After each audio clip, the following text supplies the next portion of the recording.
Welcome back to my channel. This is the third video in a series that I'm doing on John Eldredge's book, Wild at Heart, an amazing book, and I highly recommend that you pick it up. For this video, we'll be on chapter 3, which is titled, The Question That Haunts Every Man. So in the beginning of the chapter, Eldredge starts to paint a picture of him going to the zoo with his family, and he is captivated by the lion there, the male lion. And he noticed very quickly something was really wrong. It took him a while to figure it out, because all he saw was just this 300-400 pound animal that was majestic, it was huge and powerful. Eldredge notices very quickly that the lion is just laying there. He has no purpose, he shows no strength, he doesn't roar. In fact, his food is brought to him on a tray. It's all very sad and very pathetic. And honestly, this is the state of men in this day and age, in the 21st century. He compares this castrated-like lion to how men are right now, with no sense of direction, no sense of purpose. So not only does he see this lack of purpose in the lion and in mankind, but he also sees the fact that he's no longer a lion. He's no longer hunting. He's no longer doing things that lions do that make him what he is, what nature, what God has said, this is what you are.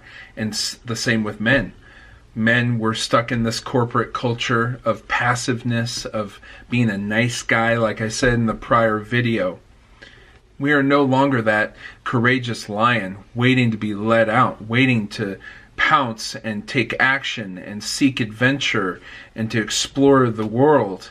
We instead are in our cubicles, minding our own business, keeping our heads down, doing what's required of us, just getting paid, going through the motions in life, not really truly seeking adventure, or in this case, being a lion in our hearts, in our actions. So Eldredge asks the question of the reader, how come when men look in their hearts they don't discover something valiant and dangerous, but instead find anger, lust, and fear?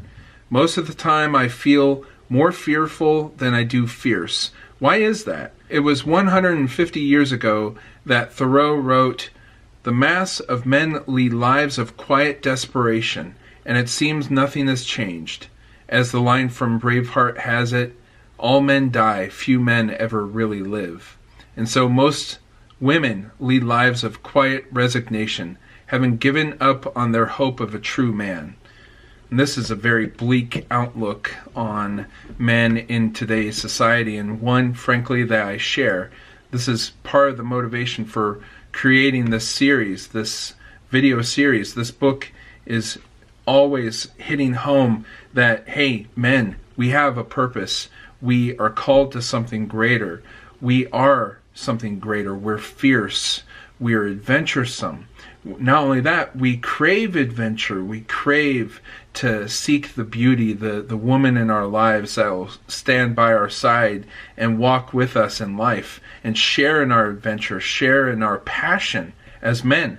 And so I'm hoping that this video series will rekindle your passion for life and your passion to seek more, something greater in your life. To punctuate the point further, Eldredge even goes so far as to describe an incident with road rage where he just briefly honked his horn at someone saying, hey, there's a green light right there, and the person literally got out of his car and was ready to throw down and fight this guy, right? And not only that, but the author, Eldredge, he was ready to get out of his car too and start fighting. And so he's asking these pertinent questions. Well, why? Why was I so instantly just ready to throw down, ready to fight? And Eldredge writes about what a man looks like who doesn't have a purpose. He writes, and how come there are so many sports widows losing their husbands each weekend to the golf course or the TV? Why are so many men addicted to sports? It's the biggest adventure many of them ever taste. Why do so many others lose themselves in their careers? Same reason.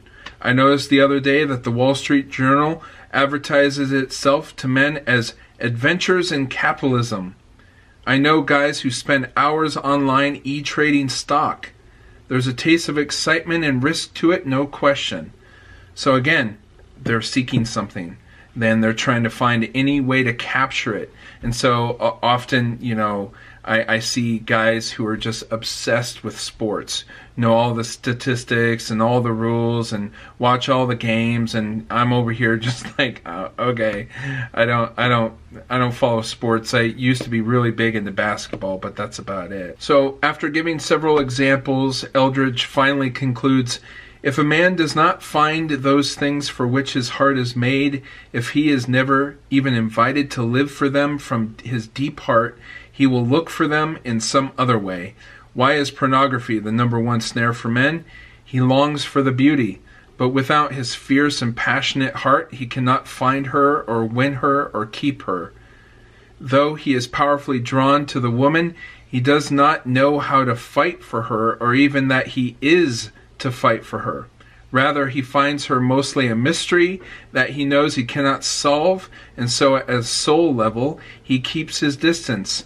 And privately, secretly, he turns to the imitation. And this is true. I see this all the time myself. In fact, I fell into this same snare of pornography, which is horrible, right? Like, you don't want to, frankly, you don't want to work for it. You don't want to seek out a relationship with someone. Moving forward, Eldredge then points out that all men have an innate fear that's a part of us. This is every man's deepest fear, to be exposed, to be found out, to be discovered as an imposter and not really a man.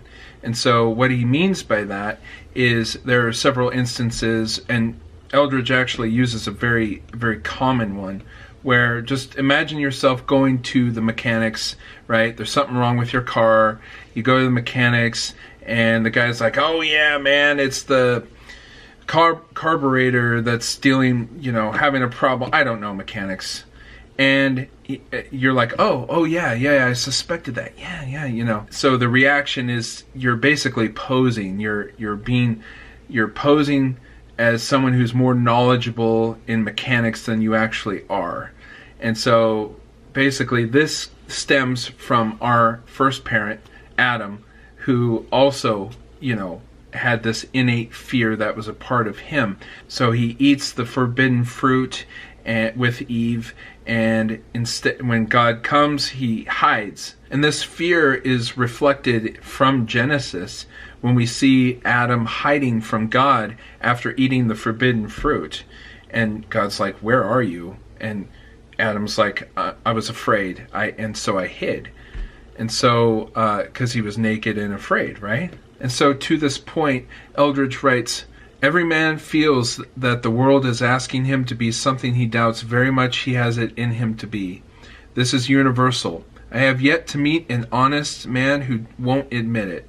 So whatever it is, whatever your fear is, there is always this deep-seated fear. Eldredge writes more, you see, even though the desires are there for a battle to fight, an adventure to live, and a beauty to rescue, even though our boyhood dreams once were filled with those things, we don't think we're up to it.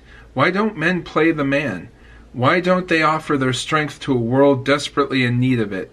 For two simple reasons. We doubt very much that we have any real strength to offer, and we're pretty certain that if we did offer what we have, it wouldn't be enough. Something has gone wrong, and we know it. And so, again, am I a real man? What makes you a man? And so these are the ever-present questions that are the common theme in this book. So Eldredge asks the overarching question, what is a man for? And he writes, Adam and all of his sons after him are given an incredible mission. Rule and subdue. Be fruitful and multiply. Here is the entire earth, Adam. Explore it, cultivate it, care for it. It is your kingdom.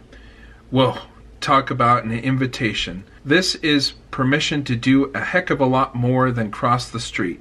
It's a charter to find the equator. It's a commission to build Camelot. Only Eden is a garden at that point. Everything else is wild so far as we know. No river has been charted, no ocean crossed, no mountain climbed.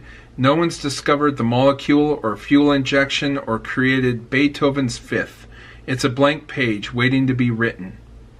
And he goes on, most men think they are simply here on earth to kill time, and it's killing them. But the truth is precisely the opposite. The secret longing of your heart, whether it's to build a boat and sail it, to write a symphony and play it, to plant a field and care for it, those are the things you were made to do. That's what you're here for. Explore, build, conquer. You don't have to tell a boy to do these things for the simple reason that it is his purpose. But it's going to take risk and danger, and there's the catch. Are we willing to live with the level of risk God invites us to? Something inside us hesitates. How true is that? From my own personal experience, this is very true of me as well. I was called to ministry and I hesitated at first. I didn't know if I should or what the direction was, and instead God's calling you, hey, come on, I got a purpose for you. And so that's the whole point here of this video series, is to tell you, yes, you have a purpose. I could continue reading more. However, I feel it's more important that you read what Eldredge has to say in his book. If you haven't picked up the book by now, I highly encourage you to do so. It's an amazing book. Eldredge is not only setting the stage, he's trying to ask the reader questions of themselves, such as, am I a man? What makes a man? This is something that I had to ask myself as well. And instead of trying to figure it out on my own, I petitioned the Lord. I prayed. I asked the Lord, what is my purpose? What is the point of me? I'm not here to take up space. I want a purpose. And so God has given me a purpose. And so I invite you, ask you, plead with you to ask God, what is my purpose in life? What am I called to do? What do you want from me? So this has just been a brief overview of chapter 3.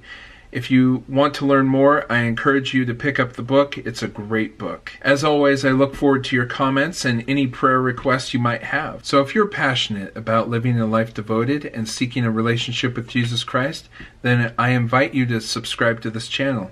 You can also follow me on Twitter, Instagram, and Facebook.